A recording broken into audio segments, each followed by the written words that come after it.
حضرت ابو ہریرہ رضی اللہ سے روایت ہے کہ رسول اللہ صلی اللہ علیہ وسلم نے فرمایا، جب بھی تم میں سے کوئی توبہ کرتا ہے تو اللہ تعالیٰ اس شخص سے زیادہ خوش ہوتا ہے جس شخص کو اپنا کوئی گما ہوا جانور مل جائے۔ براء بن عازب رضی اللہ سے روایت ہے، رسول اللہ صلی اللہ علیہ وسلم نے فرمایا،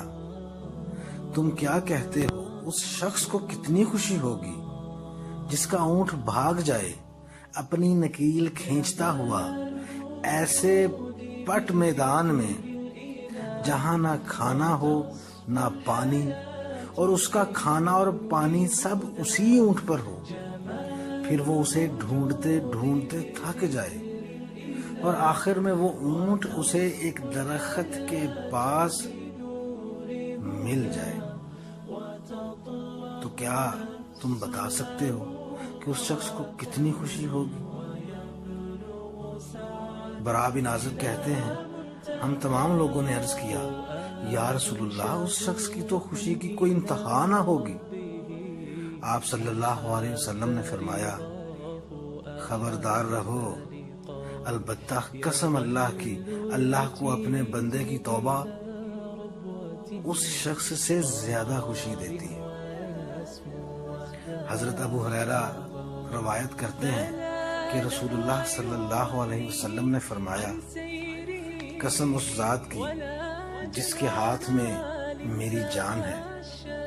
اگر تم گناہ نہ کرو البتہ اللہ تعالیٰ تم کو فنا کر دے اور ایسے لوگوں کو پیدا کرے جو گناہ کریں پھر اس سے بخشش مانگے اور اللہ تعالیٰ بخش دے گا ان کو۔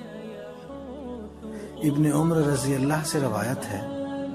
رسول اللہ صلی اللہ علیہ وسلم نے فرمایا، اے لوگو توبہ کرو اللہ کی طرف، کیونکہ میں توبہ کرتا ہوں اللہ تعالیٰ سے ہر دن میں 100 بار۔ عبداللہ بن عمر سے روایت ہے، ان حضرت صلی اللہ علیہ وسلم نے فرمایا، بے شک اللہ تعالیٰ بندے کی توبہ قبول کرتا ہے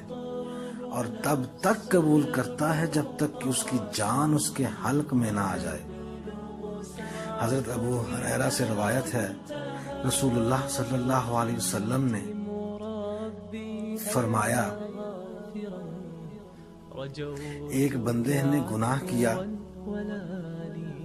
اور پھر کہا، اے اللہ میرا گناہ بخش دے۔ پروردگار نے فرمایا،